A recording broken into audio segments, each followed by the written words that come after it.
vahetame aga taaskord teemat. Vaatame, mida on öelda Kaitseväe juhatajal Martin Heremil. Kas te tulete sinna kontserdile ka või? Muidugi tulen. Sellepärast, et see on minu meelest see tore kontsert.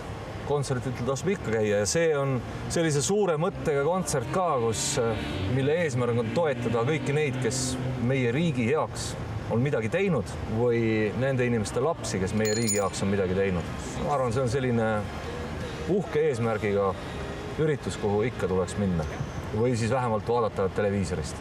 Ja see on muusikaliselt ka hea kontsert. Mulle on meeldinud alati. Kas te olete iga aasta seal käinud? Ma praegult ei mäleta, millal ma ei oleks käinud, aga võib-olla et mõned korrad, kui mind pole Eestis olnud, siis ma pole käinud. Aga Kaitseväe juhatajana olen vist käinud kõik korrad küll. Veteranide toetamine on ikkagi selline auasi ja ühest küljest minu arvates teeb seda riik, sealhulgas Kaitseväegi juba üsna palju. Meil on erinevad toetusmeetmed, alati saab teha rohkem, aga ma arvan, et täna me teeme küll täitsa piisaval määral.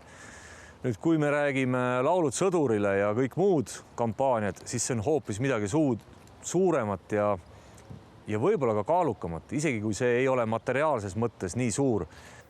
Martin Herem siis rääkis ja tutvustas sündmust, mis Kanal 2 eetris on juba täna õhtul. Vaadake kindlasti laulud sõdurile kontsert.